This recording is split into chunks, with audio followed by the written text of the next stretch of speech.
trình tìm kiếm thần tượng châu Á C-pop Dream mùa 2 đã chứng kiến 15 thí sinh phải tạm dừng hành trình ước mơ của mình vì họ chưa thực sự thuyết phục được ban giám khảo bằng cá tính của bản thân.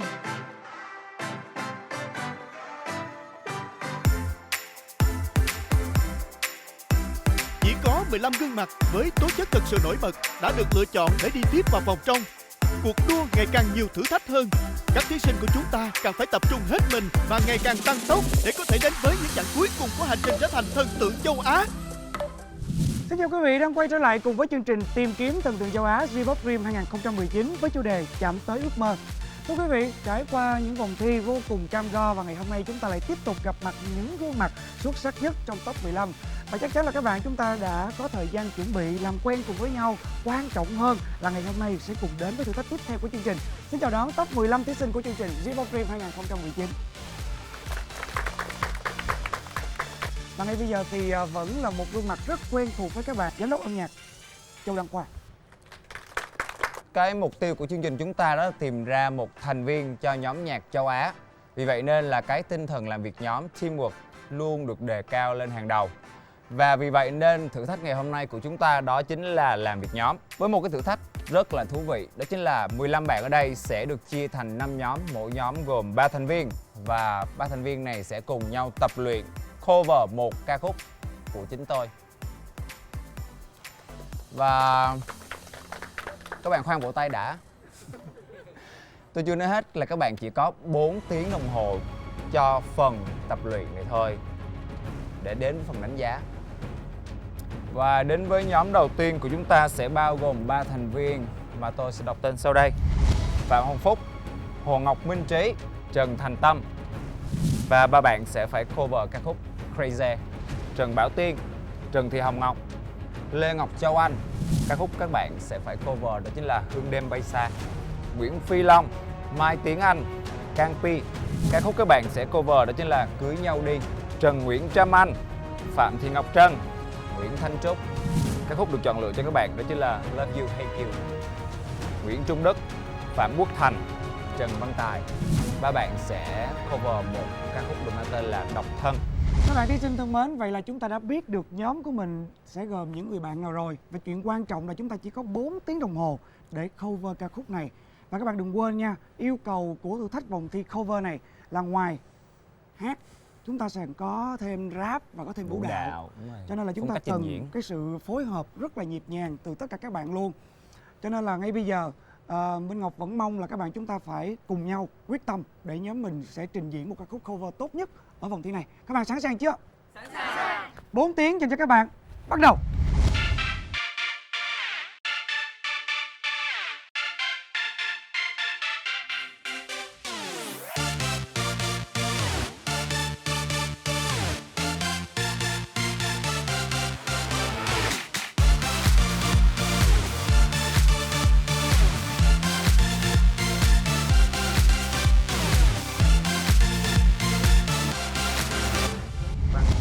Bây giờ á, em nghĩ là hai tập nhảy thiệt sự là không thể nào một bài của mình vô là chỉ có ngồi rồi giỡn với nhau, giỡn hớt với nhau là diễn hoàn cảnh này nọ được, mình phải nhảy nữa để mình thể hiện với nhiều tài năng của mình nữa, đúng không?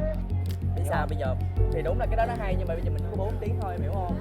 Là mình phải càng ít động tác càng tốt. Thấy nó biết nhảy đó, càng ít động tác càng tốt. Không, vậy tại sao khúc đó không em không lên? Nhảy 3 đứa luôn. Sao em không lên? Mà trong khi khúc này em chưa ra nữa, nửa bài em chưa ra rồi sao nữa? Bài mình có 3 phút mấy à, em mà không ra sớm á, kiểu như cũng là mất spotlight của em thôi. Em nghĩ rằng là leader của em thì bạn đó không phải là một cái leader giỏi. Nhưng nếu nhiều thời gian hơn, bây giờ mình đứng mình cãi lộn 1 tiếng đồng hồ rồi. Tùy với anh thôi em, quan điểm của mình. Nếu mà mấy anh không đồng ý thì thôi, ok. Bởi vì em diễn theo kiểu vũ đạo mà. Em không hiểu biết gì về hát đâu. Mấy chị có vậy đi. Đối với em 4 tiếng đó nó có lẽ nó hơi khó khăn tại vì tụi em phải làm việc. Tụi em thảo luận thì cũng có những bất đồng ý kiến hoặc là cũng những có là cái tranh luận với nhau rất là gay go. Bọn em cũng rất khó trong việc tổng hợp ý kiến, mỗi người có một ý kiến khác nhau. Thôi là trí này, ô này. Em nhận cho mình cái vai trò nó hơi khó một tí là cái vai trò mà học thuộc lời của đoạn rap á. Tại vì em cảm nhận là nếu như em không nhận thì cả hai anh sẽ không ai nhận hết. Thì em nghĩ 4 tiếng là rap mà học thuộc lời để rap là không đủ. Cộng cái phần lên sân khấu vừa trình diễn vừa rap nữa thì dạ em không nghĩ là có thể hoàn thành tốt, chuẩn bị trong 4 tiếng để hoàn thành tốt được. Bên nhau sớm chiều, lòng như luôn, thương nhau thật nhiều và yêu như chưa từng yêu. Em thì em nghe mới có 1-2 lần. Tại vì bài này dễ thương á, kiểu như Đúng rồi, là bài này hot mà. Nhưng mà Mình vấn hát. vấn đề giờ nè, tại vì mình qua bên trái trước rồi sau mình về bên phải. em từ bé đến lớn là chưa tiếp xúc nhảy bao giờ hết, cho nên là việc bỡ ngỡ khi bước lên một sân khấu lớn mà nhảy cho khán giả xem, điều đó là em thực sự đã cố gắng, cũng đã cố gắng rồi. Long thì nó còn khá là trẻ con và nó hơi nhây một chút. Thì còn tiếng Anh thì tiếng Anh khá là trầm tính, ít nói. Thì đó cũng là một cái khó khăn đối với em. Nè, bây giờ khúc đầu vô á, cái chỗ mà 1, 2, 3, let's go á, bỏ cái khúc đó đi, cái khúc mà bắt đầu vô cái lời em hát á thì mới là 1, 2, 3, let's go. Cái khó khăn đầu tiên đó chính là trong nhóm thì em hơi bị đứng hơi bị chọi đội hình xíu. Thì cái thứ hai đó là trong nhóm có một bạn có thể là ít nhảy hơn, cho nên là bạn nhảy không có được tốt, cho nên là tụi em phải kiểu biên những cái động tác dễ để cho bạn có thể theo kịp. Em sẽ nhảy không tốt bằng hai bạn thì vì em chuyên về hát hơn là nhảy. Em không đánh giá cao về nhóm của mình lắm ạ. Đây cũng là lần đầu tiên em là leader luôn, cho nên là chắc là cũng hơi bỡ ngỡ.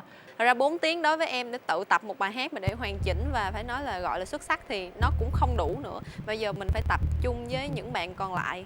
Có thể là mọi người sẽ cảm thấy không thoải mái với quyết định đó, nhưng mà vì đó là điều hợp lý nhất, nên là mọi người muốn phần trình diễn tốt nhất thì hãy nghe theo em thôi.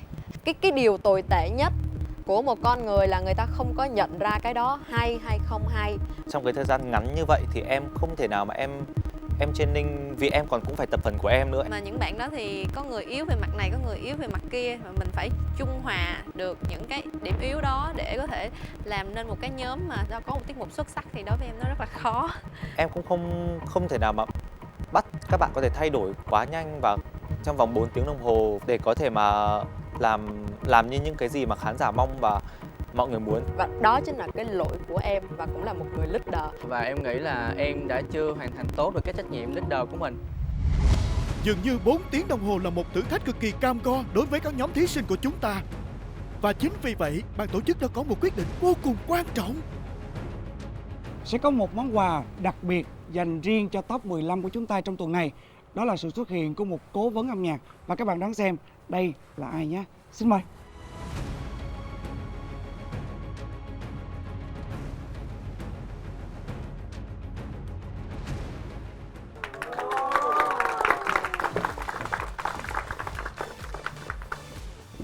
Và cùng đồng hành trong vòng cover tuần này của chúng ta sẽ là sự hỗ trợ từ cố vấn âm nhạc nữ ca sĩ Orange. Và ngay lúc này, ngoài việc là các bạn chúng ta phải luôn trong tư thế sẵn sàng để cùng đến với thử thách rất là cam go trong tập tuần này, bởi vì chúng ta chỉ có 4 tiếng đồng hồ mà thôi, cho nên là chắc chắn là sẽ có rất là nhiều những cái câu chuyện được diễn ra trong thời gian mà các bạn tập luyện, và mong rằng là Orange sẽ hỗ trợ cho các bạn thí sinh của chúng ta thật tốt để có thể là có được một bài thi tuyệt vời nhất. Thật ra thì đứng đây trước tất cả các bạn thì cái cảm giác mà khi mà hồi đó em đi thi các cuộc thi á, nó lại ùa về. Và hôm nay thì em sẽ cố gắng hết sức cũng như là dành tất cả những cái kinh nghiệm đi thi các đấu trường âm nhạc của mình để giúp cho các bạn thể hiện được tốt nhất như hôm nay. Chào mọi người. Hello mọi người. Hello mọi người. Hello mọi người. Không biết là các em đã tập đến đâu rồi ha? Em cứ cho chị xem qua phần hát của em nhé. Crazy! Crazy!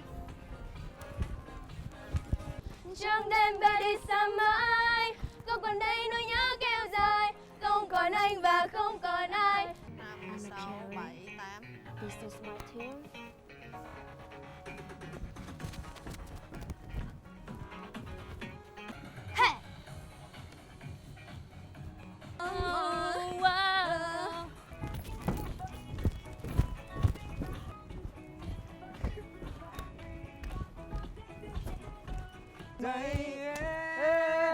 Chỉ cần có nhau.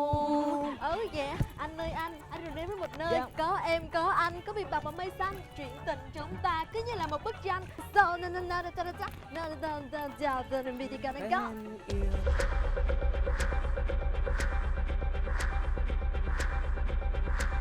Trước những cái người giám khảo khó tính mà lại một cái bài khó như vậy, mình lôm đồm quá nhiều thứ, cái bề ngoài cái hình thức nó nhiều quá mà cái ruột nó không có nhiều là rớt đó nha. Cái chị thấy mà không được nhất ngày hôm nay là cái thái độ nó vẫn còn rất là đùa giỡn. Nghĩa là nếu như các em nghiêm túc hơn thì mọi thứ nó sẽ ok hơn, bởi vì bây giờ các em cũng đã có nhảy rồi, hát thì cũng chẳng có gì khó khăn.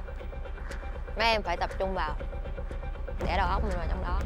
Nó hơi giống như là ca nhạc văn nghệ ở ngoài trong trường mình vậy đó, nó chưa có được chuyên nghiệp cho lắm. Như thế này thì chị thấy vẫn chưa ok đâu nha, thật sự là như vậy, và chị thấy rất nguy hiểm. Chắc là bây giờ em diễn tập cho nên mấy đứa thấy là vậy lại đang giỡn giỡn sao. Chị thấy là cái thái độ này nó chưa có được nghiêm túc. Thực sự em xin lỗi vì cái thái độ không tập trung. Em giờ đến giờ hiện tại cảm xúc của em đang là rất buồn. Cũng có một xíu buồn tại vì mình hơi quên bài. Em là leader thì em phải nắm các bạn, em phải dựng các bạn dậy và vực cái tinh thần của mấy bạn dậy nữa. Mình cần phải làm gì lúc này? Cắt giảm bớt những gì cần cắt giảm nha. Ok, vậy thì các em suy nghĩ về cái việc mình chia câu như thế nào, chia bè như thế nào, và nếu được thì mình lên tông đi cho nó mọi thứ nó sáng sủa hơn. Và hy vọng rằng là bạn leader có thể dẫn hai bạn này thật sự nghiêm túc, thật sự tập trung vào để thuộc lời và lát nữa diễn thật là hay, thật là sung cho mọi người nha. Cố lên nha. Chị thấy là bài hát này rất là dễ thương, vì nếu như các em làm được thì mọi thứ sẽ rất là ấn tượng. Dạ, nếu như mà tụi em tập luyện nỗ lực hơn nữa, và cũng như là em nghĩ là khi mà lên sân khấu thì Châu Anh và Bảo Tuyên cũng sẽ bung được hết cái năng lượng đó ra, thì em nghĩ nhóm em sẽ giành được chiến thắng. Cả ba người đều cần phải cố gắng như nhau trong một cái phần trình diễn hoàn chỉnh, nên là em cũng chỉ hy vọng là các bạn cũng sẽ cùng với em làm nên một cái phần trình diễn tốt nhất. Dù có phải đi về hay dù có thất bại thì bọn em cũng sẽ không hối hận vì đã cố gắng hết sức mình. Tất cả sự chân thành của mình, em sẽ hứa với ban giám khảo và tất cả khán giả là phần thi sắp tới của tụi em sẽ rất là tốt. Mong mọi người hãy luôn ủng hộ tụi em.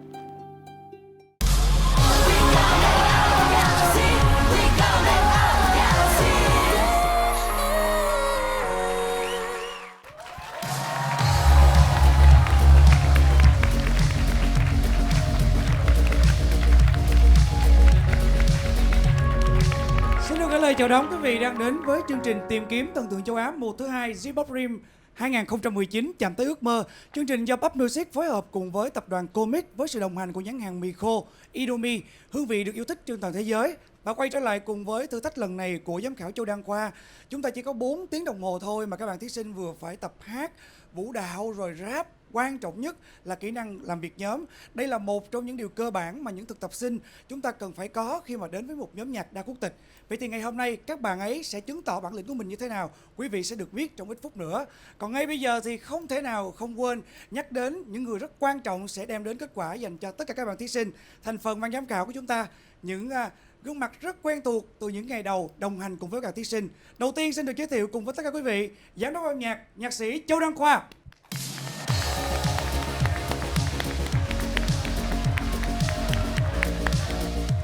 Nữ ca sĩ Nguyễn Hải Yến. Chào mọi người.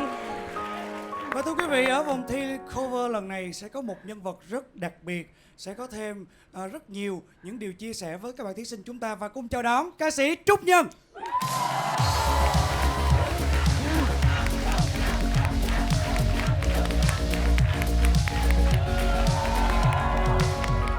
Trúc Nhân thân mến, chắc chắn là lúc này sẽ có một vài điều chia sẻ với các bạn chứ, tại vì không biết là lần này thì đến đây mình có tiêu chí nào cũng như có đặt ra những cái khó khăn gì cho các bạn thí sinh ở vòng thi cover này hay không ạ? Đối với Nhân, cái điều mà tiên quyết nhất khi mà cover lại một cái bài hát đó là mình phải làm khác cái bài đó đi nhưng mình vẫn giữ được cái tinh thần của cái bài.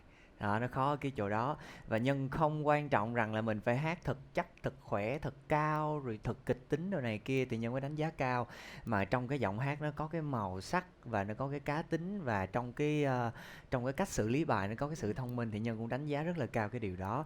Cho nên là Nhân nghĩ chắc các bạn cũng sẽ bớt được một phần áp lực nào đó về cái chuyện khoe giọng đối với Trúc Nhân. Còn với anh Châu Đăng Khoa thì anh có đánh giá gì về cái sự thay đổi ở vòng thi cover lần này? Tôi may mắn là được là một trong những người theo sát các bạn ngay từ những ngày đầu tiên, nên là tôi biết được những cái điểm yếu và điểm mạnh của từng bạn như thế nào. Và ngày hôm nay thì tôi hy vọng là sẽ nhìn thấy được sự trưởng thành của các bạn ở trên sân khấu. Chị Hiến thì ngày hôm nay trước khi mà 5 nhóm thí sinh của chúng ta bắt đầu phần thi của mình thì không biết là chị có muốn gửi một lời chúc, một lời động viên tinh thần nào để các bạn chúng ta thêm tự tin bước lên sân khấu và tỏa sáng hay không ạ? Thầy Hiến hy vọng là cái vòng này sẽ là một cái vòng vô cùng đặc biệt. Cái đặc biệt đây là gì?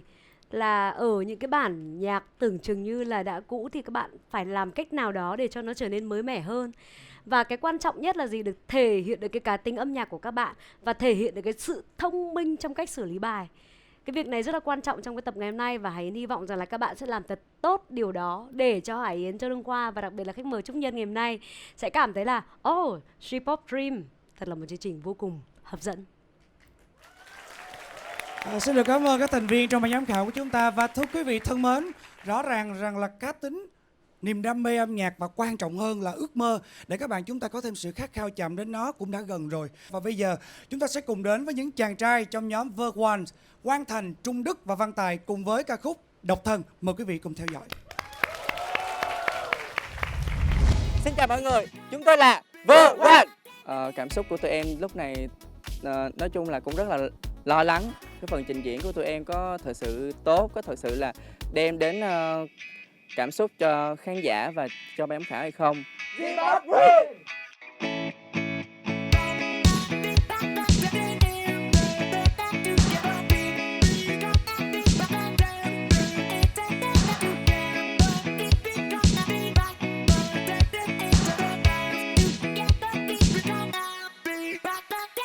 Ngày mới sáng có gì đâu mà phải vội vàng, ngồi thảnh thơi uống cà phê và ăn bữa sáng.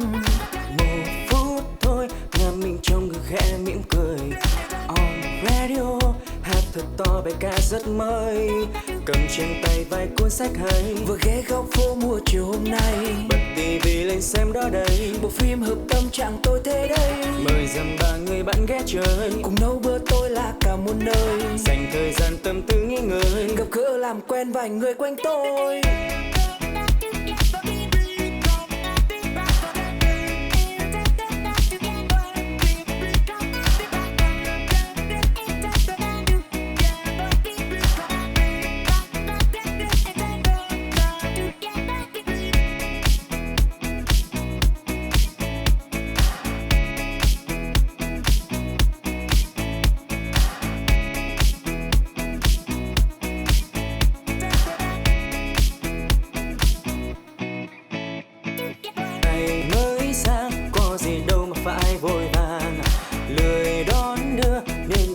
So hiên ngang chẳng muốn yêu, chứ thật ra người thích rất nhiều. On radio xin làm quen gần xa không thiếu. And I feel so zen today, bài hát ấy mới nghe thật hay hay. And I feel so zen today, nhận thư hồi âm lòng vui biết mấy. And I feel so zen today, lời nhắn gửi có ai làm quen đây. And I feel so zen today, lời chúc ngủ ngon ngọt ngào đến mấy.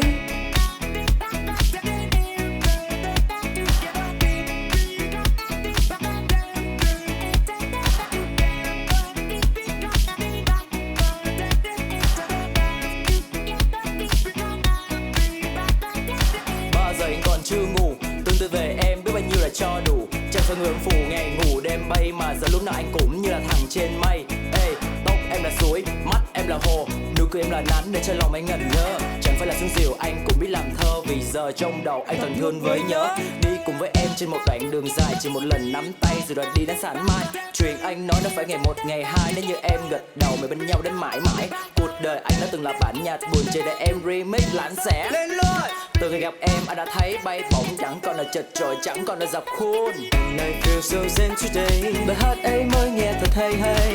And I feel so zen today, niềm vui âm lòng vui biết mấy. Hey, hey, yeah, hey, yeah.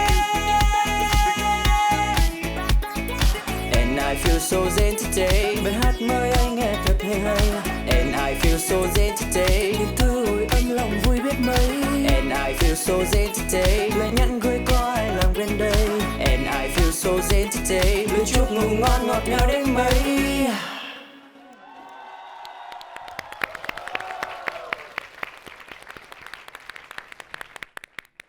Thưa quý vị, đó chính là những chàng trai của nhóm V1.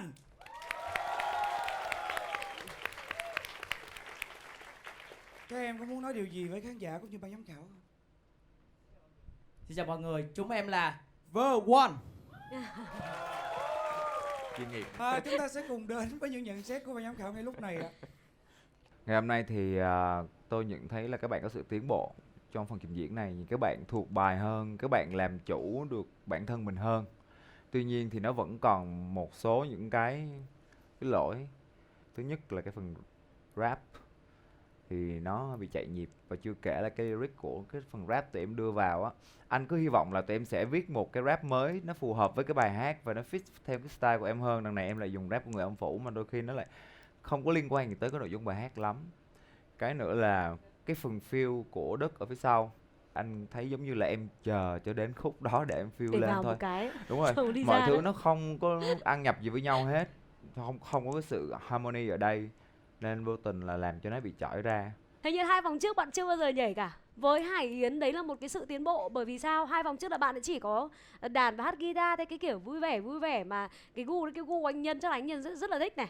Đó, thì tức là ngày hôm nay thì riêng với Trung Đức thì lại là một cái điều mà khá bất ngờ với cả Hải Yến. Cái cảm giác đầu tiên của Trúc Nhân á, đó là Trúc Nhân rất là thích bạn Đức.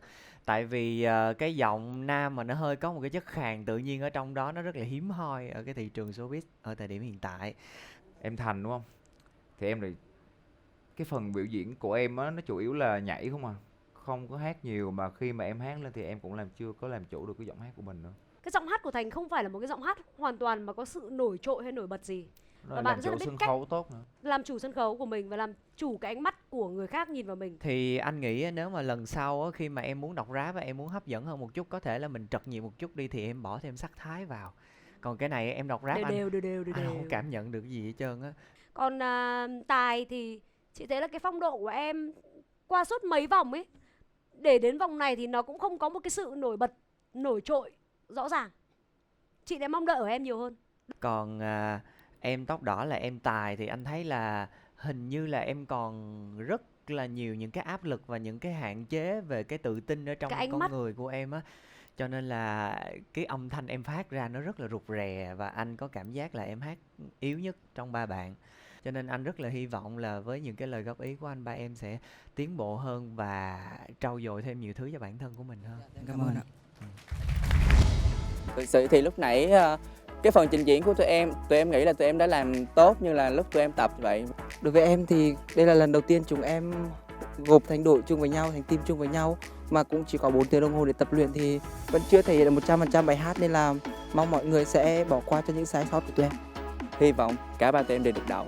Tại vì nếu mà một người phải ra đi thì chắc là rất là buồn, sẽ dập lại lưng tròng. Và chúng ta sẽ cùng đến với những thành viên tiếp theo của Crazy Band, Hồng Phúc, Minh Trí và Thanh Tâm cùng với ca khúc Crazy.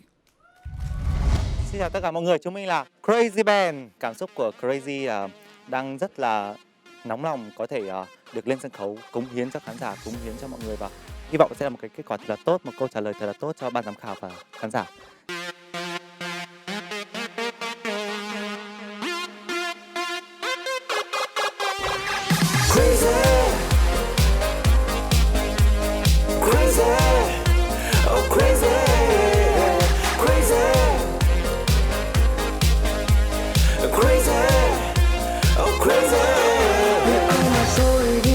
Vì ai tôi hết hồn nhiên, vì ai mà tôi say giờ lại quay suốt cả ngày. Từ khi gặp hôm nào đêm về tôi cứ xôn xao và thấy là tôi yêu thật là yêu mà chẳng dám làm liều.